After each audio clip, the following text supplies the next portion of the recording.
ဆရာပီမူးနီးရေးသားထားတဲ့တောင်ပေါ်ကခွေးဝတ္ထုနတ်ကြားသည်တောင်ဆောင်၆ကမ်းပါထိတ်၌ရက်ကမရှိတော့သည်ဖြစ်သောသခင်ကိုမျှော်ကာညှို့ညင်ပူပင်သောဦးတန်နှင့်လဲကိုဆက်လျက်နှုတ်သီးကိုမော့ပြီးလျင်ညနေခင်းဤငိမ့်သက်သောလေဟာပြင်ကိုတိတိတသာလှုပ်ရှားခြင်းဖြစ်စေလေ၏လင်းဤအတန်သည်တခါတခါသင်းမောငယ်ကလေးများဤအော်မုတ်တန်လိုမှတ်ထင်ဖွယ်ရာရှိတော်လဲမြစ်စိတ်ကမ်းခြေမဟုတ်သဖြင့်ထိုမှားယွင်းခြင်းမှာမဖြစ်နိုင်ပေထိုနေရာသည်ဤလိုင်ကူနန်းဝဖြစ်လေသည်လွန်ခဲ့သော3နှစ်ခန့်အခါကနတ်ကြားသည်အမိဖြစ်သူမပူလီခေါ်သောခွေးနတ်မကြီးနှင့်တောင်ဆောင်တောင်ချေအာလူကင်းများမှာသခင်ဖြစ်သူဖျားတကာထိုက်လဲရှိသေးသည့်အခါမှများစွာပင်ပျော်ပျော်ရွှင်ရွှင်ချမ်းချမ်းသာသာနေခဲ့ရလေ၏ဖျားတကာထိုက်မှာစီးစိမ်အတော်ပင်ကျွယ်ဝပြီးနောက်ကံကြမ္မာလျောက်ဆုပ်ယုပ်ခဲ့သဖြင့်တောင်ချေ၌အာလူခင်းကလေးနှင့်ဘူလီကိုအဖော်ပြုကာနေခဲ့လေ၏သို့နေခဲ့သည့်အတွင်ဘူလီမှာတခါပျောက်ကွယ်၍သွားပြီးလျင်ညစ်အခါဘက်၌သာဖျားတကာထံကိုအမီးနှံ့ကာရောက်လာလေးရှိလေ၏သို့နေခဲ့ရာဝဲအပေကဲ့သို့သောကြာသမားအညာသားခွေးနှင့်တွေ့ကြုံခဲ့သည်မတိယပြေဝမှန်မတိပြေဝ၍လာပြီးနောက်ဖျားတကာထိုက်မှကြီးစွာအံ့ဩခြင်းဖြစ်ရလေ၏အကြောင်းမူကားကြားလိုကြားတစ်လိုမှတ်ထင်ရသောခွေးကြောင်ကလေး3ကောင်ဖွားမြင်ခဲ့လေသည်အချို့ကဘူလီသည်ကြားတဲ့နှင့်အကြောင်းပါခဲ့သည်ဟုပြောကြ၏အချို့ကကြားနှင့်ညားခဲ့သည်ဟုပြောကြ၏အချို့ကဝက်ဝွန်နှင့်စုလျားရပတ်ခဲ့သည်ဟုထင်မြင်ကြ၏တာလွန်ယုတ်တိရှိသောကောလာဟာလာမှာကထိုအခါ၌ထိုအရက်သို့ဥရောပတိုက်မှရောက်၍လာပြီးတမခန်းစော်ဘွားကြီး၏ဟော်နန်းမှမျက်စိလေလမ်းမကအောင်မန်းသို့ရောက်၍လာသောခွေးရိုင်းကြီးတစ်ကောင်နှင့်ဖြစ်ပွားခဲ့သည်ဟုသောသတင်းဖြစ်လေ၏ထိုခွေးကြီးမှာရင်၍နေသောဝန်ပလွေအစ်စ်ဖြစ်လေရာလွန်စွာကြီးမားလျက်လွန်စွာကြောက်မက်ဖွယ်ကောင်းသောအသွင်ရှိလေသည်ထိုခွေးကြီးကိုမြင်ဘူးသူတို့ပြောစကားအရနှက်ကြားသည်ဖအေးနှင့်ချွတ်ဆွတ်သလိုတူလေ၏ဟေးမိခင်ဘူလီနှင့်ညီအကို2ယောက်တို့မှာအမိဝမ်းမှကျွတ်လင်ကျွတ်ချင်းကလောမျိုးကလာရောက်သောအင်္ဂလိပ်အရာရှိ2ယောက်ကဝယ်သည်ဖြင့်တကောင်ရင်300နှင့်ရောင်းလိုက်ရာအပေကိုရောက်သည်မတိရနောက်များမကြမီမိခင်ဘူလီမှာဝန်ပလွေဖြစ်သူခင်ပွန်းသည်နှင့်ကွဲသည့်အတွက်ရင်ကွဲနာကြ၍တေသည်ဟုပြောကြလေအကြောင်းမူကားနင်းဝန်ပလွေကြီးမှလည်းစော်ဘွားကြီးထံပြန်၍ရောက်ပြီးနောက်အောက်အရက်ရန်ကုန်မြို့သို့အလဲပတ်သွားရာမှအနိစ္စရောက်သည်ဟုကြားရလေ၏ထို့နောက်နတ်ကြားသည်ဖျားတကာထိုင်းနှင့်သာစံထုံးမအုပ်ရှောင်းထုံးအုပ်၍ကြီးပြင်းခဲ့ရလေ၏ဖျားတကာထိုင်းမှလည်းမူဆိုးဖြစ်လေရာနတ်ကြားကိုသာအဖော်ပြုလျက်အားလက်သည့်အခါများ၌တောင်ပေါ်တောင်အောက်လဲပတ်သွားလာလေးရှိလေ၏ထိုအခါနတ်ကြားမှာခွေးပြိုပေါက်ကလေးဖြစ်တော်လဲကြီးမားထွားကြိုင်းလျက်အရိုင်းတော်စိတ်ဝန်ပလွေသွေးရိပ်ကြောင့်လားမတိရငယ်စဉ်ကပင်ဖခင်ကိုမတွေ့ရသည့်အပြင်မိခင်နှင့်၎င်းညီကိုများနှင့်၎င်းကွဲခဲ့ရသောကြောင့်ပေလားမတိရလွန်စွာမှကြမ်းကြုတ်ခတ်ထန်နှင်း၏အတန်ကိုကြားယုံမျှနှင့်အနီးပါခွေးကြောင်ခွေးကြားခွေးနှက်ခွေးဖြူခွေးနီပါဟုသမျှတို့မှာအမီးကိုကုတ်ကဝေးရာကရှားကြလေ၏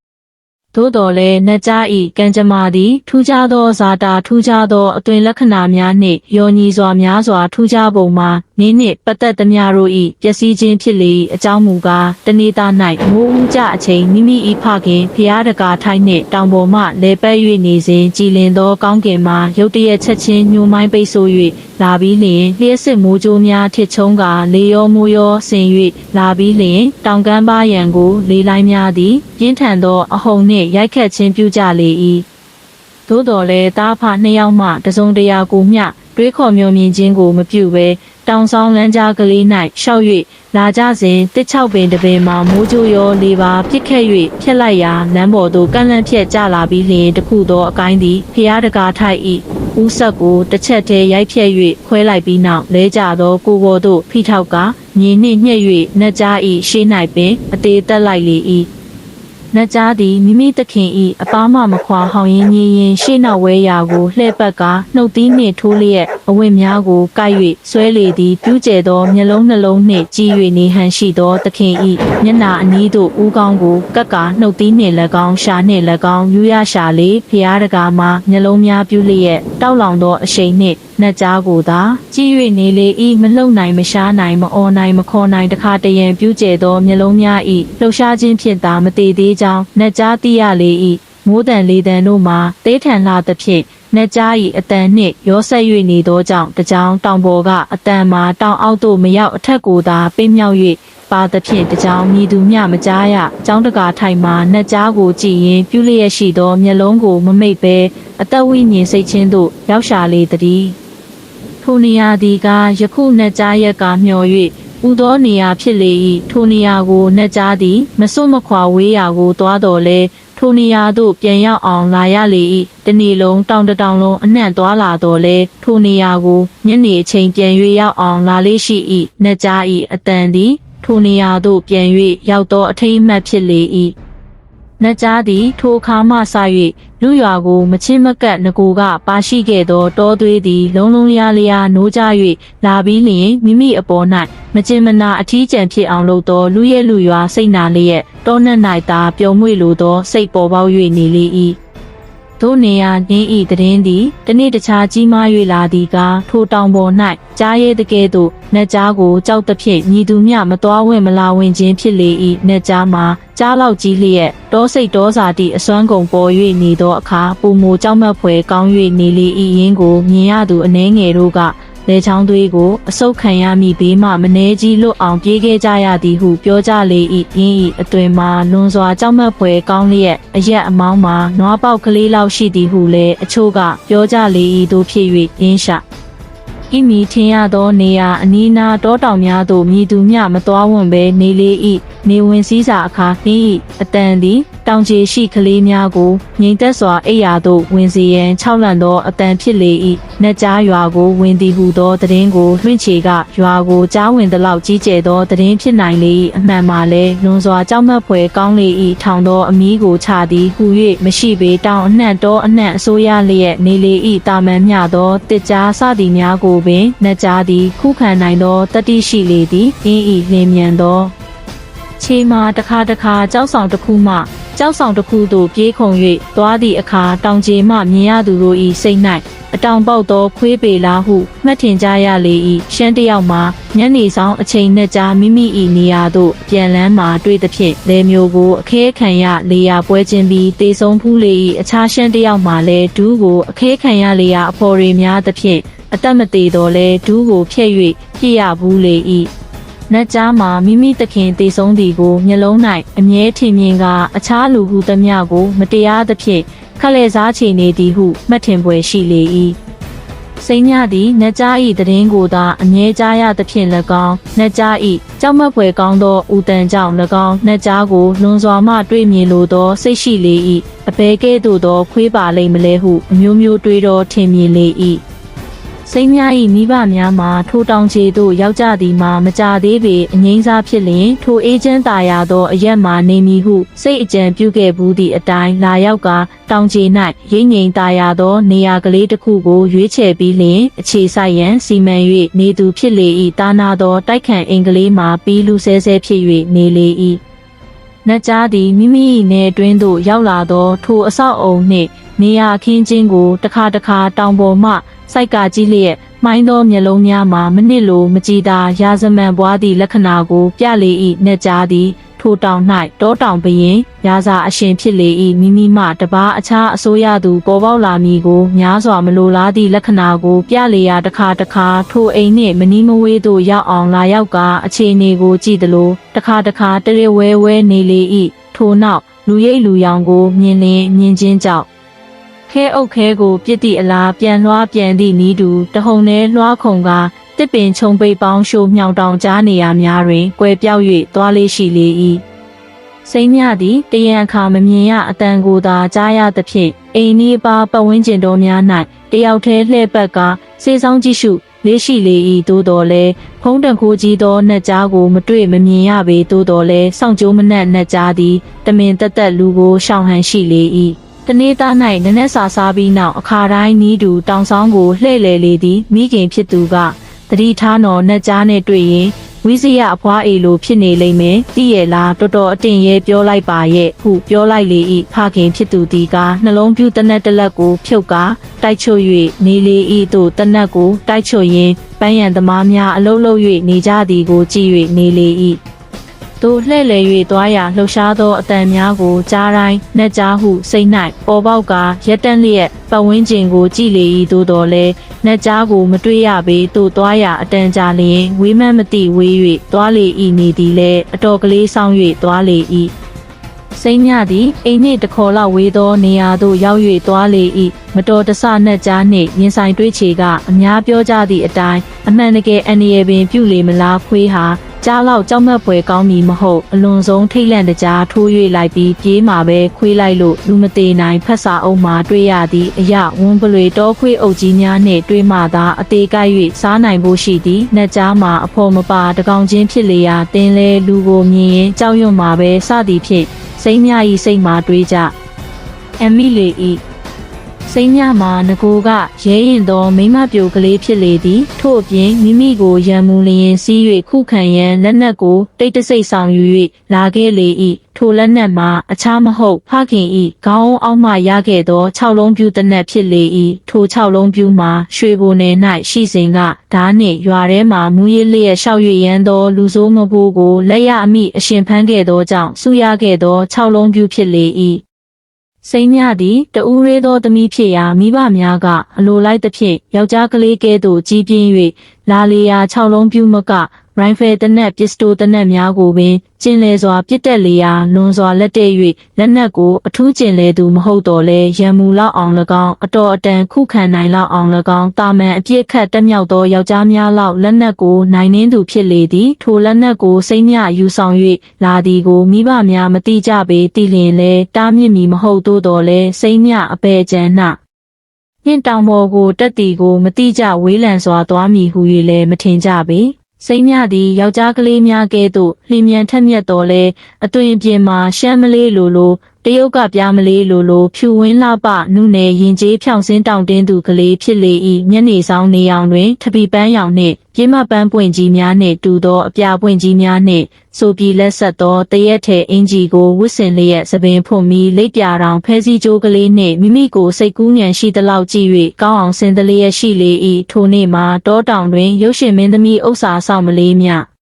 ဘိုးကိုတွေးတောစိတ်ကူးအထူးအားကျဝတ်ဆင်သောနေ့အခါဖြစ်လေသည်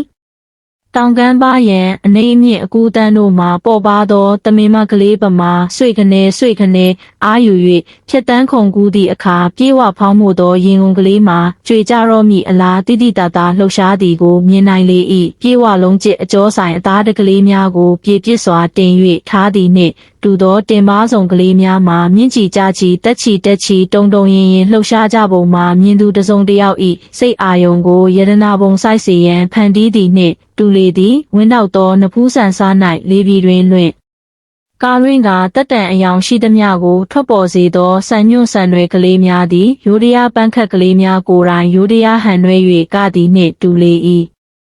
စိတ်ညသည်တခုသောလမ်းအကွေ့သို့ရောက်လေ၏တစ်ဖက်တစ်ချက်၌ကြောင်ပန်းကျက်စုတက်ရင်ညရာတင်မောစီးဖြူပင်တို့သည်ဝဲရညက်လျက်ပိတ်ဆို့ကာတန်၍နေလေရာထိုနေရာသို့ရောက်သောအခါစိတ်ညမှာအနှဲငယ်ကြောက်၍လာသဖြင့်လေအားဖြင့်လှုပ်ရှားသောတကိုင်းတရွက်တို့၏လှုပ်ရှားတံကိုကြားယုံမျှနှင့်ရင်ထဲမှထိတ်ခနဲဖြစ်၍သွားလေသည်ရင်းနေရာ၌ခဏရက်ကခါထိုး၍ထားသော6လုံးပြူးကိုထုတ်ကင်ပြီးနောက်သို့လှည့်ကြည့်လိုက်လေ၏တစုံတရာကိုမျှမမြင်ရသဖြင့်တက်၍သွားပြန်ရာတောင်ဆောင်မြေညီလန်းကလေးသို့ရောက်လေသည်ထိုနေရာ၌နဘေးတစ်ဖက်တစ်ချက်မှာကြားခတ်ဝါးများနှင့်အခြားနေသောပီဆက်မြရင်တက်ရင်စသည့်အပင်များရှိလေ၏ထိုနေရာ၌တဖန်စိတ်မှာမငြိမ်သက်လှုပ်ရှားဖြစ်သဖြင့်ရက်၍နေရာလေးထဲတွင်တဟဲမြည်သောအတန်လိုကြားရလေ၏ထိုအခါ6လုံးပြူးကိုထပီကြားတွင်ဝက်ကတောင်မြောက်လေးပါးကိုကြည့်လေ၏စိမ့်မြသည်ဤကြော်စောသောခွေးကြီးကိုတက်ဖို့ရန်အနေငယ်မြစိတ်ကြံမရှိမတော်တဆမိမိကိုရန်ရှာလျင်ခုခံရန်အနေနှင့်6လုံးပြူးကိုယူ၍လာခြင်းဖြစ်လေ၏စိမ့်မြ၏စိတ်၌လည်းမိမိကိုထိုခွေးသည်ရန်မူလိမ့်မည်မဟုတ်မိမိချော့မော့ပြောရလျင်မိမိ၏စကားကိုနားထောင်လိမ့်မည်ဟုယုံကြည်ကာတောင်ပေါ်သို့တက်လာခြင်းဖြစ်လေ၏တို့ကြည့်နေရာခြုံနှစ်ခုဆက်ကြားမှမိမိကိုစိုက်ကာကြည့်၍နေသောမိမိ၏ခါတာမြင့်သောကြီးသောအဖြူနှင့် အနက်ကြားရှိသည့်ခွေးကြီးမိမိအားစိုက်ကကြီး၍နေသည်ကိုမြင်ရလျာအသေးထဲမှအေး၍သွားလေ၏စိမ့်မြသည်အလွန်တရာသတိကြီးသောကြောင့်ထိတ်လန့်၍မအော်ဘဲနေနိုင်လေ၏ခွေးကြီးမှာလက်နှင့်လှမ်း၍ကင်လျင်ဦးခေါင်းကိုထိကင်မိလောက်အောင်နီးကပ်လေ၏မျက်လုံးများမှာမှိုင်းသောတောနှက်ရောင်ရှိလေ၏စိမ့်မြကိုစဉ်းစားတကဲ့သို့၎င်းအံ့အားသင့်တကဲ့သို့၎င်းငြိမ်သက်စွာရက်လျက်ကြည့်၍နေလေသည်စိမ့်မြလည်းစိုက်ကကြည့်၍နေလေ၏ထိုကဲ့သို့နေခြင်းမှာတောတရိษံများသည်ငြိမ်သက်စွာရက်၍နေသူကိုအန္တရာယ်ပြုလေမရှိဟူသောစကားတစ်ခုကိုကြားဘူးခြင်းကြောင့်ဖြစ်လေ၏ထိုကဲ့သို့အတန်ကြာစွာနေပြီးနောက်စိမ့်များကနှက်ကြားဟုစွန့်၍ခတ်တိုးတိုးအတန်နှင့်ခေါ်လိုက်ရာခွေးကြီးသည်နောက်သို့လှည့်ပြေးလေ၏စိမ့်မြသည်ရက်လျက်ပင်နေလေသည်နှက်ကြားသည်အဝေးမှရက်ကကြည့်၍နေလေ၏နှက်ကြား၏စိတ်၌ထိုကဲ့သို့အယောင်မျိုးမျိုးနှင့်လှပစွာဝစ်ဆင်သောတံမျိုးကိုတစ်ကြိမ်တစ်ခါမျှအနီးကပ်မတွေ့ခဲ့ရဘူးသောကြောင့်လူလားနှက်လားကုန်မှန်လားဟုတွေးတော်ငေးမော၍နေသောအသွင်ရှိလေ၏တဖန်စိမ့်များကနှက်ကြားဟုတာယာသောအတန်နှင့်ခေါ်ရင်းလက်ကိုဆန့်လိုက်ရာနောက်သို့တဖန်လှည့်၍ပြေးပြန်လေ၏စိမ့်မြသည်အတန်ကြာစွာရဲရွဆောင်ပြီးတဖန်မပေါ်လာသဖြင့်တောင်ပေါ်မှပြန်၍ဆင်းလေရာမိမိသွားသောလမ်းဘေးတစ်လျှောက်ခြုံကြိုခြုံကြားများမှအတန်များကိုကြားရသဖြင့်ကြည့်မိလေလျင်တလန်ကွာနှစ်လန်ကွာနီးခန့်ဝေးသောနေရာ၌မတိမတာပျောက်ချီကွယ်ချီလိုက်၍နေသည်ကိုသိရမြင်ရလေ၏စိမ့်မြရက်သည့်အခါခင်းသည်ရက်ဤစိမ့်မြသွားသည့်အခါနင်းသည်သွားဤနှက်ကြားမှာထိုနေ့၌ထူးဆန်းသောယူပါယုံကိုမြင်ရသည့်အလားလိုက်၍နေဟန်ရှိလေ၏တခုခုသောနေရာ၌အတော်နီးကပ်သဖြင့်စိမ့်မြသည်ရက်က6လုံးပြူကင်သောလက်ကိုဆန့်၍ခေါ်လေ၏နှက်ကြားသည်ကြောက်မက်ဖွယ်သောအတန်နှင့်ဟိန်းလိုက်ရာစိမ့်မြမှာဦးကောင်းများကြီး၍သွားလေ၏ထိုနောက်တောထဲသို့လှည့်ဝင်၍သွားလေ၏စိမ့်မြလည်းနေမဝင်မီအိမ်သို့ရောက်အောင်ပြန်၍သွားလေရာလမ်း၌နှက်ကြားကိုမတွေ့တော့ပေနောက်တစ်နေ့တောင်ပေါ်သို့တဖန်တက်သောအခါပထမတွေ့သောနေရာ၌ပင်နှက်ကြားကိုတွေ့ရပြန်လေ၏ထိုအခါတယောက်ကိုတယောက်အတန်ကြာရက်လျက်ကြည့်နေပြီးနောက်စိမ့်များကလက်ကိုဆန့်လိုက်ရာနောက်သို့ရုတ်တရက်လှည့်ပြေးပြီးတဖန်လှည့်၍လာလေ၏တခါနီးတခါဝေးသည်စိမ့်မြရက်လျင်ရက်ကလင်းကိုကြည့်နေလေ၏စိမ့်များကစုတ်တက်ကလက်ကိုဆန့်တိုင်းခွာ၍ပြေးလေ၏သို့သွားရာအတန်ကြာလျင်စိမ့်မြသည်နှက်ကြား၏ဦးခေါင်းနှင့်ထိလူခမန်းဖြစ်လေ၏စိမ့်မြမှာအကြောက်မရှိတော့ပေဤခွေးကြီးသည်မိမိကိုရန်လိုရန်စိတ်မရှိဟုသိရလေသည်သို့စိမ့်မြသွားသမျှနေရာများကိုနှက်ကြားလိုက်လေရာတစ်ခုသောနေရာ၌စိမ့်မြရက်လိုက်သောအခါခွေးကြီးသည်အနီးမှကပ်၍ရက်သဖြင့်စိမ့်မြသည်ရင်း၏ဦးခေါင်းထက်ရှိချောပြောင်သောအမွေးများပေါ်သို့လက်ကိုတင်မိလေ၏ခွေးကြီးသည်ငြိမ်လျက်စိမ့်မြကိုမော၍ကြည့်နေလေ၏စိမ့်မြသည်ရင်းဘက်သို့တဲလှည့်ကာရင်း၏မျက်လုံးများကိုစိုက်၍ကြည့်လေ၏ထို့နောက်နှက်ကြားဘာပြုလို့တောမှနေလေအိမ်ကိုလိုက်ပါလားဟုတာယာသောအတန်နှင့်ပြောရာတစ်ချက်နှစ်ချက်ဟိန်းပြီးနောက်ကိုလှည့်၍သွားလေသည်စိမ့်များကစုတ်တက်ကလက်ကိုဆန့်လျက်လက်ဖြားကလေးများကိုလှုပ်ကာ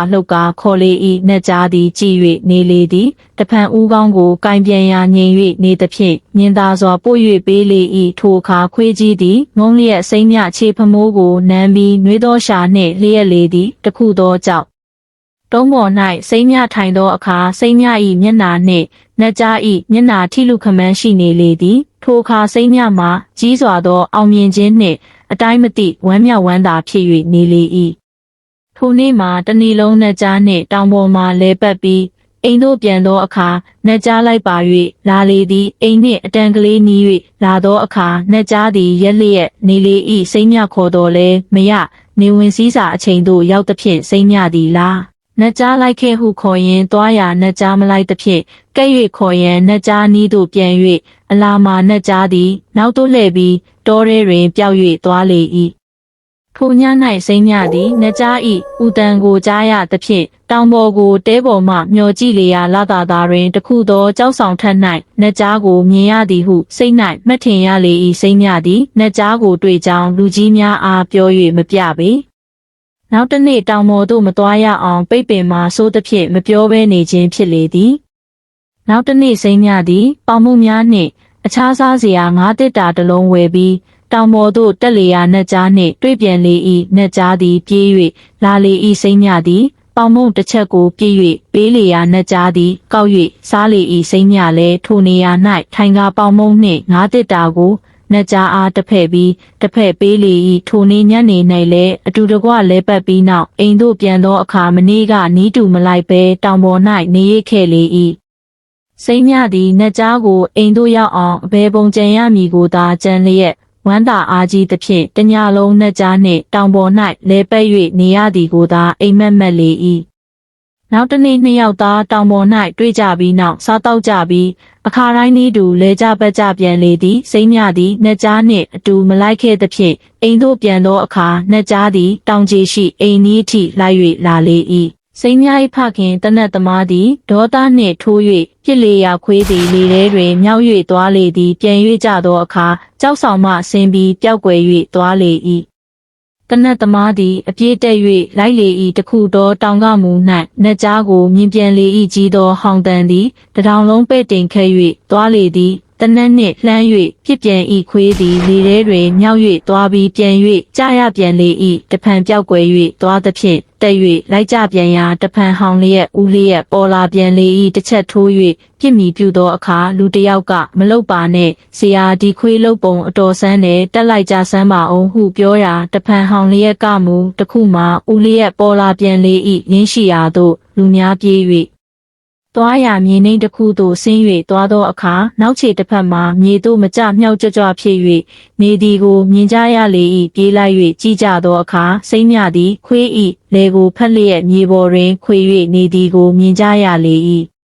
စိမ့်မြမှာစကားမပြောနိုင်ပါဇက်ကိုဟာကာရေရေဟူ၍သာပြောနိုင်ရှာလေသည်လင်းမြန်စွာတန်ညက်ကိုဖြုတ်ကြလေ၏စိမ့်မြမှာသွေးများစွာထွက်သဖြင့်ဖြူဖြော၍နေလေတော့တည်းစိမ့်မြကိုခြိတဲပိုး၍တောင်အောက်သို့ဆင်းကြသောအခါနှက်ကြားသည်စိမ့်မြအနီးမှကက်ကမတန်သောခြေတစ်ချောင်းကိုမြှောက်လျက်လိုက်ပါ၍သွားလေ၏နောက်တနင်္ဂနွေတစ်ပတ်လောက်ကြာသောအခါနှက်ကြား၏တနက်တန်ရာရောစိမ့်မြ၏တန်ညက်တန်ရာရောပျောက်ကင်းချမ်းသာ၍သွားလေ၏စိမ့်မြအိယာမှထနိုင်သည့်တိုင်အောင်နှက်ကြားသည်အိယာအနီးမှမခွာဘဲနေလေသည်